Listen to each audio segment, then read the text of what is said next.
Michael Harrison pulled his black car into the driveway and smiled. He was home 3 days early. The business trip to Seattle had finished faster than he thought. Now he could surprise his wife Rebecca and hold his baby son Tyler in his arms again. He grabbed his suitcase and walked up to the big wooden door. His house was beautiful, with tall windows and a green lawn. Michael had worked hard for many years to buy this dream home. He loved coming back to it. But something strange happened when he reached for the doorknob. The door opened before he could touch it. Grace, their maid and nanny, stood there. Her brown eyes were wide and scared. She put one finger up to her lips. S-H-H-H-H-H, she whispered so quietly Michael could barely hear. Michael's heart started beating fast. "What's wrong?" he whispered back. "Is Tyler okay? Is the baby hurt?" Grace shook her head quickly. She grabbed Michael's arm and pulled him inside, then closed the door without making a sound. Her hands were shaking. "Tyler is safe," Grace said in a voice so soft it was almost silent. "He's sleeping upstairs in his crib. But, Mr. Harrison, you need to listen to me very carefully. Your life is in danger." Michael felt cold all over, like he had jumped into ice water. "What are you talking about? Is there someone in the house? A robber?" "Worse," Grace said. Her face looked sad and serious. "Much worse. Follow me. Stay quiet. Please trust me." They tiptoed through the hallway. Michael's mind was racing. Was there a dangerous person hiding somewhere? Should he call the police? Why was Grace acting so strange? Grace led him to the small room where she kept cleaning supplies. She shut the door and locked it. Then she turned to face Michael. Tears filled her eyes. "I don't know how to tell you this," she said. "I've been trying to find the right time for weeks. But now you're home early, and we don't have time to be gentle about it. Grace, you're scaring me. Just tell me what's happening." Grace took a deep breath. "Your wife Rebecca is having an affair. She's in love with another man named Derek Lawson. He's a lawyer who wears fancy suits and drives a red sports car." Michael felt like someone had punched him in the stomach. "What? No, that can't be true. Rebecca loves me. We have a baby together." "I wish I was wrong," Grace said. "I really do. But it gets worse, Mr. Harrison. Much worse. They're not just having an affair. They're planning to kill you." The room started spinning.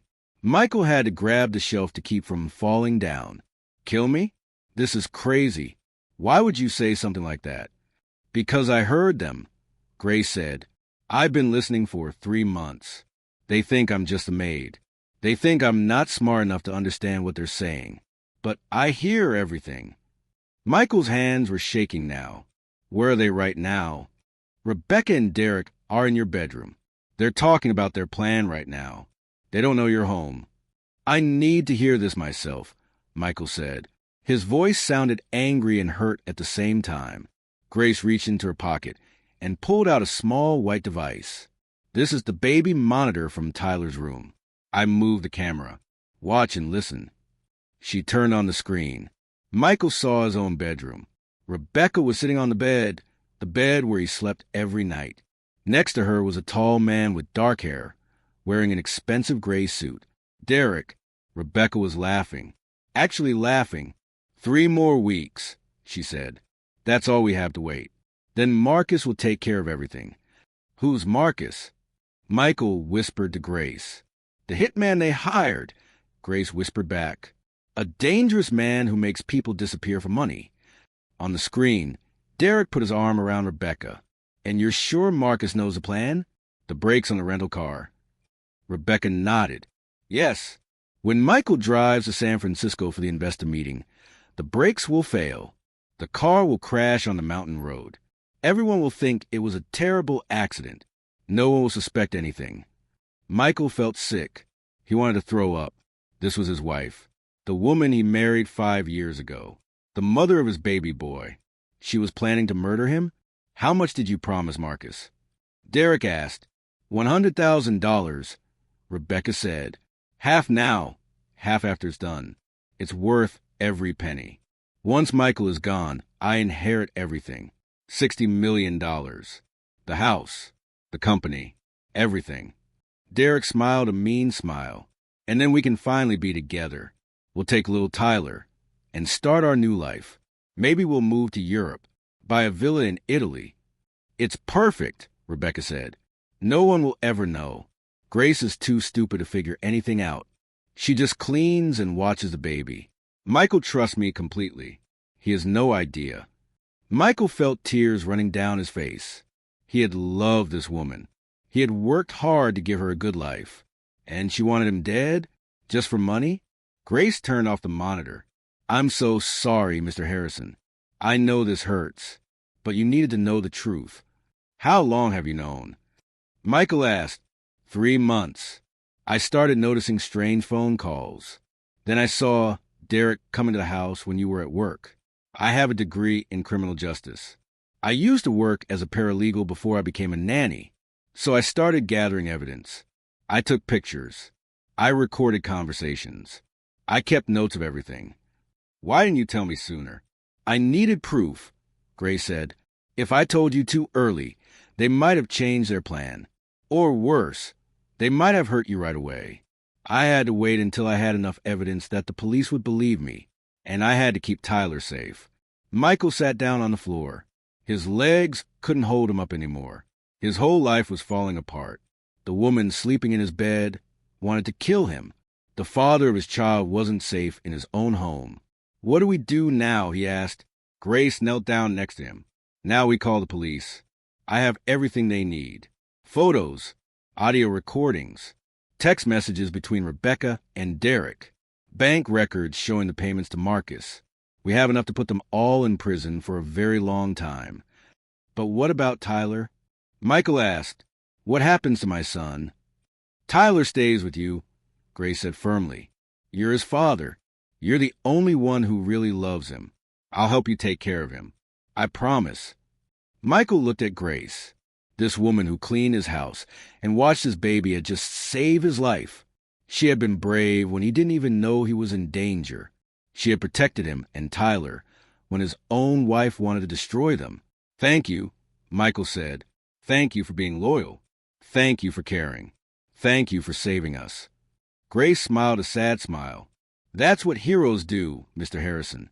We protect the people who need us, even when it's hard, even when it's scary. Now let's call Detective Rodriguez.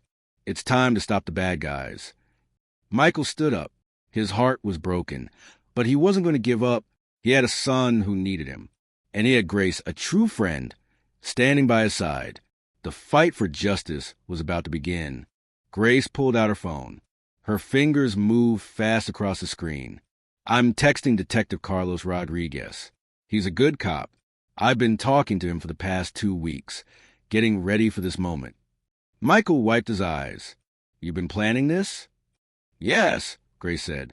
I knew you'd come home eventually. I knew we'd need help from the police. Detective Rodriguez has been waiting for my call. Within seconds, Grace's phone buzzed. He's coming. He'll be here in 15 minutes with backup. But Mr. Harrison, before he arrives, you need to see everything I collected. Grace opened the closet door and pulled out a blue folder. It was thick with papers. She sat down on the floor next to Michael and opened it. This is 3 months of detective work, she said. Look. The first page showed a photograph. Rebecca and Derek were kissing outside a fancy restaurant. The date stamp said it was 2 months ago. I followed them, Grace explained. Every Tuesday and Thursday, when you worked late at the office, Rebecca would tell me she was going to yoga class. But she wasn't doing yoga. She was meeting Derek. Michael stared at the photo. His heart ached. I was working late to earn money for our family, and she was doing this. I'm sorry, Grace said softly, but you need to see all of it. She turned the pages. There were more photos. Rebecca and Derek holding hands at the park. Derek's red sports car parked in the driveway. Rebecca and Derek having dinner by candlelight. Then came the printed text messages. Rebecca to Derek. I can't wait anymore. When will Michael be gone? Derek to Rebecca. Soon, my love. Marcus promised it will look like an accident. No one will blame us. Rebecca to Derek. What about the baby? Derek to Rebecca. Tyler comes with us. We'll be a family. Just be patient a little longer. Michael's hands were shaking as he read. These were real messages from his wife's phone. Grace had somehow gotten copies of everything. How did you get these? Michael asked. Grace looked a little embarrassed. I know it sounds bad, but I checked Rebecca's phone when she was in the shower. I took pictures of her messages with my phone. I had to. It was the only way to prove what they were doing. You're a genius, Michael said. A brave genius. Grace turned more pages. This is where it gets really scary. The next section had information about Marcus Silva. There was a photo of a big man with cold eyes and tattoos on his arms. He looked mean and dangerous. Marcus is a professional criminal, Grace explained. He's been arrested twice for assault, once for attempted murder. But he got out on a technicality. Derek found him through some shady lawyer connections. They paid him $50,000 already. They owe him $50,000 more after you're dead. Michael felt cold again. They really hired someone to kill me? Yes. And here's the worst part. Grace pulled out another paper. It was a printed email from Derek Lawson to Marcus Silva. Subject, the job, Marcus. Here are the details. Michael Harrison will drive to San Francisco on June 15th for an investor meeting. He always rents a silver Toyota Camry from Budget Rental. I'll send you the reservation number. You'll tamper with the brake lines the night before. Make small cuts so the brakes fail slowly. By the time he's driving down Highway 1, the brakes won't work. The car will crash on the curves. Mountain roads are dangerous. Everyone will think it was bad luck. Rebecca will act like a heartbroken widow. She'll cry at the funeral. No one will suspect us. You get the rest of your money the day after the funeral. Destroy this email after reading. DL. Michael felt like he couldn't breathe. This was real. This was actually happening. In just 3 weeks, he would have driven that rental car. The brakes would have failed. He would have crashed and died on that mountain road. And everyone would have believed it was an accident. Grace, Michael whispered, you saved my life. If you hadn't figured this out, I'd be dead in 3 weeks. I know, Grace said. That's why I worked so hard. I couldn't let them hurt you. And I couldn't let them take Tyler. That baby needs his real father, not 2 murderers pretending to be his parents. Michael looked at Grace with new eyes. He had always thought she was just a nice woman who cleaned and took care of Tyler. But she was so much more than that. Tell me about yourself, Michael said. You said you have a degree in criminal justice? Grace nodded. I graduated 5 years ago. I worked as a paralegal at a law firm downtown. I was good at research and finding evidence.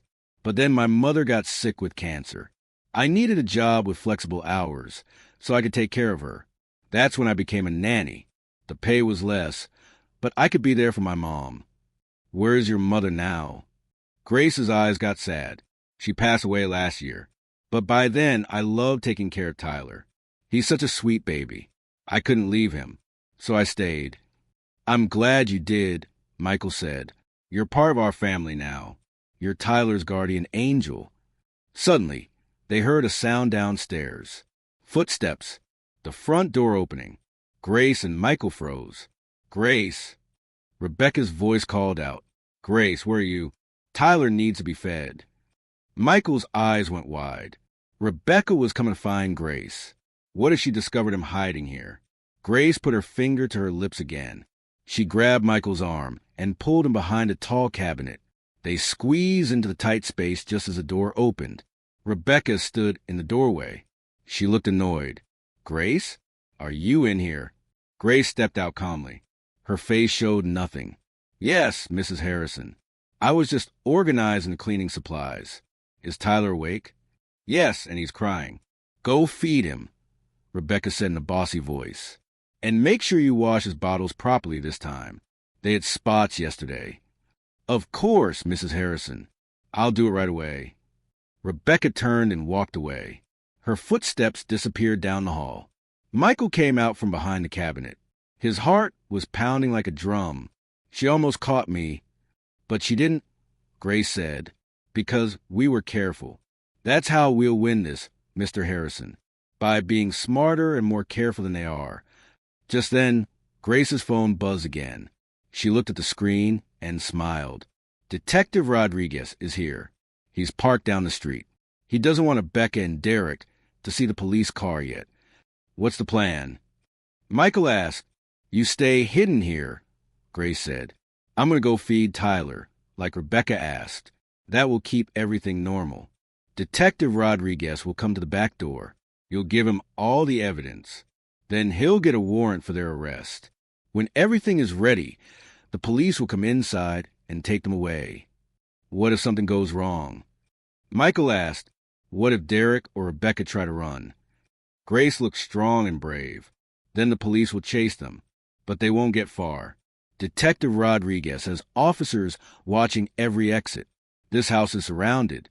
Rebecca, Derek, and Marcus are all going to jail today. Michael grabbed Grace's hand. Thank you. Thank you for being brave. Thank you for protecting my son. Thank you for saving my life. Grace squeezed his hand back. You're a good man, Mr. Harrison. You deserve better than what Rebecca did to you. Tyler deserves a father who will love him and keep him safe. That's you. Now let's finish this. Grace left the room to feed Tyler. Michael waited in the small space, holding the blue folder full of evidence. His hands weren't shaking anymore. He felt angry now.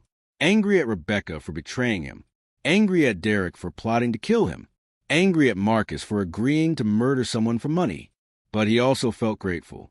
Grateful for Grace, who had risked everything to protect him and Tyler. 5 minutes later, there was a quiet knock on the back door. Michael opened it carefully. A tall man in a dark suit stood there. He had kind eyes and a serious face. Michael Harrison? He asked quietly. Yes, I'm Detective Carlos Rodriguez. Grace Mitchell contacted me 2 weeks ago with information about a conspiracy to commit murder.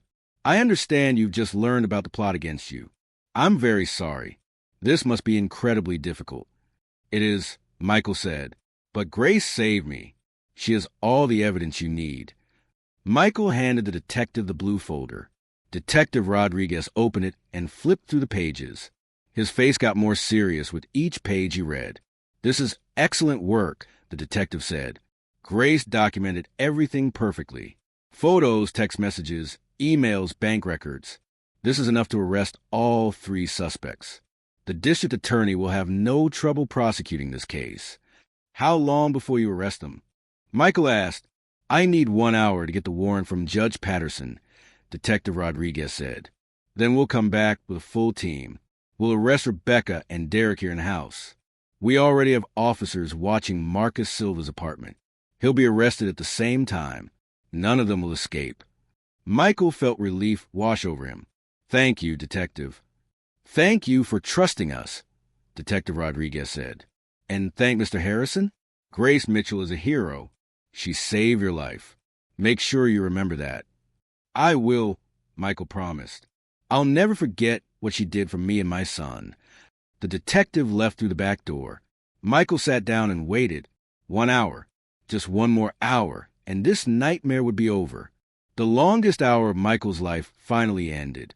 He heard cars pulling up outside, doors closing quietly, footsteps on the front porch.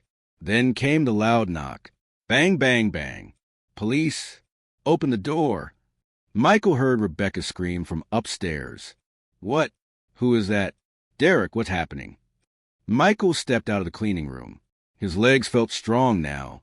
He wasn't scared anymore. He walked to the front door and opened it. Detective Rodriguez stood there with 6 police officers behind him. They all wore bulletproof vests. Some had their hands on their guns. Where are they? The detective asked. Upstairs in the bedroom, Michael said. And my son Tyler is in the nursery. Please be careful. Don't scare my baby.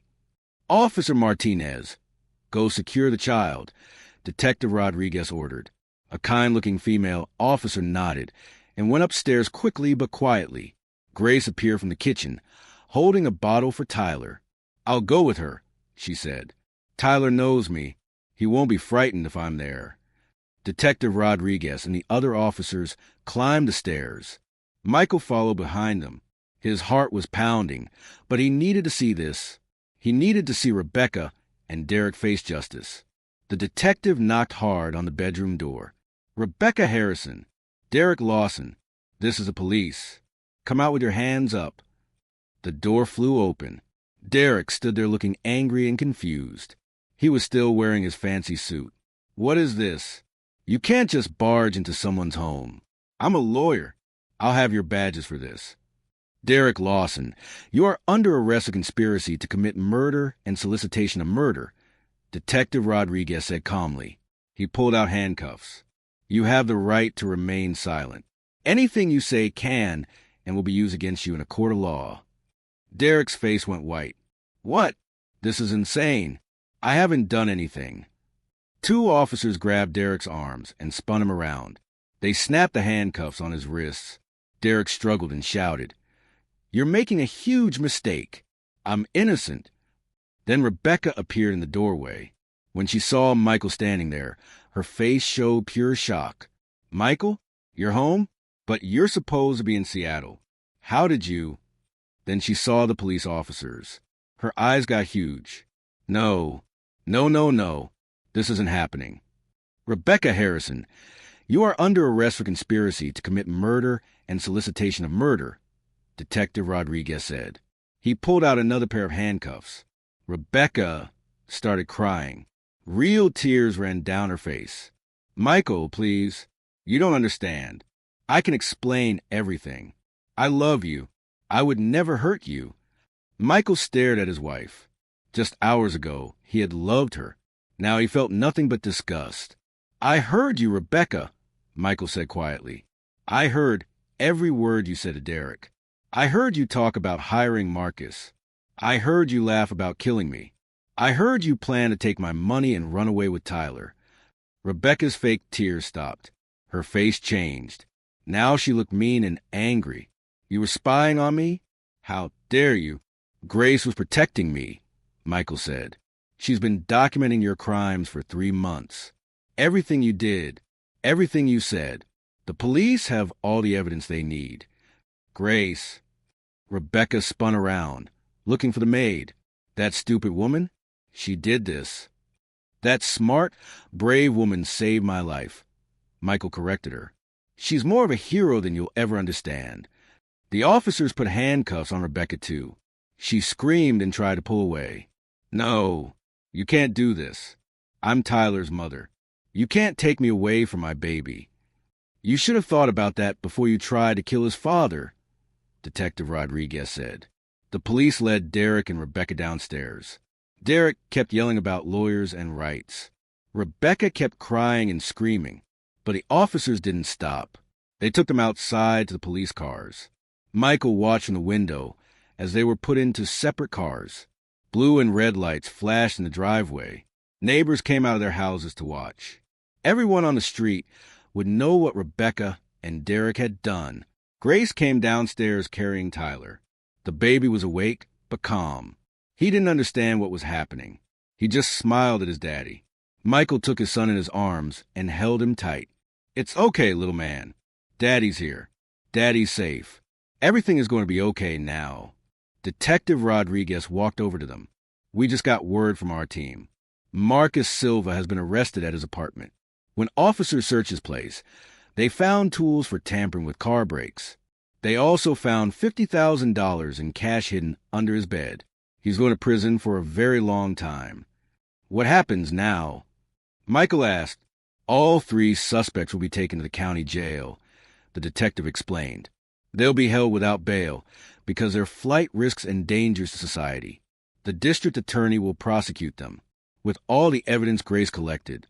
This is an easy case. They'll all go to prison." If you're loving the story of justice and heroes, please hit that like button and subscribe for more incredible true stories. Share this with someone who needs to hear it. 6 weeks later, Michael sat in a courtroom wearing his best suit. Grace sat beside him, also dressed nicely. They watched as the judge read the verdicts. Marcus Silva went first. He had made a deal with the prosecutor. He agreed to tell the truth about everything Rebecca and Derek had asked him to do. In exchange, his sentence was lighter. "Marcus Silva, you are sentenced to 15 years in state prison for conspiracy to commit murder," the judge announced. Marcus hung his head. 15 years was a long time, but it was better than life in prison. Then came Derek's trial. The evidence against him was overwhelming. The emails, the text messages, the bank records showing he paid Marcus. Marcus's testimony about their meetings. The jury took only 2 hours to decide. We find the defendant, Derek Lawson, guilty on all counts, the jury foreman said. Derek's face went red with anger. He shouted at the jury, "This is a joke. You're all idiots." The judge banged his gavel. "Mr. Lawson, control yourself. Bailiff, remove him if he speaks again." "Derek Lawson, you are sentenced to 30 years in state prison." The judge said firmly, "You betrayed your profession as an attorney. You used your knowledge of the law to plot murder. You showed no remorse. You deserve every day of the sentence." Derek was led away in handcuffs, still shouting about appeals and injustice. Finally came Rebecca's trial. Michael had to testify. He told the court about their marriage, about how he had worked hard to give her a good life, about their son Tyler, about how betrayed he felt. Rebecca sat at the defense table crying. She wore a simple dress and no makeup. She tried to look innocent and sorry. But nobody believed her act anymore. The jury found her guilty too. "Rebecca Harrison, you are sentenced to 25 years in state prison," the judge announced. "You conspired to murder your husband, the father of your child. You did this for money. You showed no love or loyalty. You will serve your full sentence with no early parole." Rebecca screamed, "No, please. What about Tyler? I'm his mother." The judge looked at her coldly. "You should have thought about your son before you tried to kill his father. Michael Harrison has been awarded full custody. You will have no contact with the child. Case closed." Michael felt tears on his face, but they weren't sad tears. They were tears of relief. Justice had been done. The bad guys were going to prison. Tyler was safe. Michael was safe. Outside the courtroom, Grace was waiting. She smiled when she saw Michael. "It's over," Michael said. "They're all going to prison for a long time." "Good," Grace said. "That's where they belong." Michael took Grace's hand. "I need to talk to you about something important. Let's go somewhere quiet." They went to a small park near the courthouse. They sat on a bench under a big oak tree. Birds sang in the branches above them. "Grace, I owe you everything," Michael began. "You saved my life. You protected Tyler. You risked your own safety to gather evidence against dangerous people. You're the bravest person I've ever met." "I just did what was right," Grace said softly. "It was more than that," Michael said. "You went above and beyond, and I want to do something for you. I don't want you to be just our maid anymore. That's not who you are. You're family now." Grace's eyes filled with tears. "Family? Yes. I'm offering you a new position. I want you to be Tyler's legal guardian. If anything ever happens to me, you'll take care of him. I trust you completely. And I also want you to be the estate manager. You'll help me run the household, manage the properties, oversee everything. You'll be paid like the professional you are. A real salary with benefits and respect." Grace started crying. "Mr. Harrison, I don't know what to say." "Say yes," Michael smiled. "And please call me Michael. We're family now." "Yes," Grace whispered. "Yes, I accept. Thank you, Michael. Thank you for trusting me with Tyler. I love that little boy like he's my own son." "I know you do," Michael said. "That's why you're perfect for this." Love this ending? Make sure you're subscribed so you don't miss our next incredible story. Hit that like button if justice makes you happy. 2 years passed. Michael's company grew even bigger. He worked hard but always made time for Tyler. Every evening. He came home to play with his son. They built blocks together. They read picture books. They laughed and hugged and loved each other. Grace was there for everything. She helped Tyler learn to walk. She taught him his first words. She made him healthy meals and kept him safe and happy. She had her own beautiful room in the house now, not a small maid's room. She was part of the family. One sunny afternoon, Michael and Grace took Tyler to the zoo. The little boy was 3 years old now. He pointed at the lions and elephants and monkeys, his eyes wide with wonder. "Daddy, look. Big kitty." Tyler shouted, pointing at a tiger. "Yes, buddy, that's a tiger." Michael laughed. Grace took a photo with her phone. She loved capturing these happy moments. As they walked through the zoo, Grace said, "You've built a good life, Michael. Tyler is happy and healthy. You're an amazing father." "We built this life," Michael corrected her. "You, me, and Tyler. We're a team. We're a family." "Yes," Grace smiled. "We are." That night, after Tyler was asleep in his bed, Michael and Grace sat on the back porch. Stars sparkled in the sky above them. "Do you ever think about that terrible day?" Grace asked. "The day you came home early?" "Sometimes," Michael admitted, "but I'm grateful for it. If I hadn't come home that day, if you hadn't been brave enough to warn me, I'd be dead. Tyler would have grown up with murderers. But because of you, we got a second chance. We got to build a real family." "Heroes come in all shapes and sizes," Grace said quietly. "Sometimes they wear police uniforms. Sometimes they wear business suits. And sometimes they wear cleaning aprons." Michael laughed. "You don't wear that apron anymore. You're a state manager now, remember?" "I remember," Grace grinned, "but I'm still the same person inside. I still care about doing what's right, about protecting people who need help, about being loyal to the people I love." "And that's why you're a hero," Michael said. "Not because you're fancy or famous, but because you're good. Because when you saw evil happening, you didn't look away. You didn't stay quiet. You fought back." They sat in comfortable silence, listening to the crickets chirp in the garden. Somewhere far away in a prison cell, Rebecca lay on a hard bed, counting the years until she'd be free. But she'd never be free, not really. She'd lost everything that mattered. Her husband, her son, her home, her future. Derek sat in his own cell, still bitter and angry, still blaming everyone but himself. Marcus worked in the prison kitchen, knowing he'd wasted his life hurting people for money. But in Michael's beautiful home, with the stars shining and Tyler sleeping peacefully upstairs, there was only love, safety, and gratitude. "Thank you, Grace," Michael said one more time. "Thank you for being our guardian angel." "Always," Grace promised. "I'll always protect this family." And she meant it, because real heroes don't just save people once. They keep showing up day after day, doing what's right, protecting the people they love. That's what makes them true heroes. If this story touched your heart, please like, share, and subscribe. Hit that notification bell so you never miss another incredible story of courage, justice, and love. Drop a comment below telling us what you thought. Your support means everything and helps us bring you more amazing true stories. Share this with someone who needs to remember that heroes are everywhere and good always wins in the end.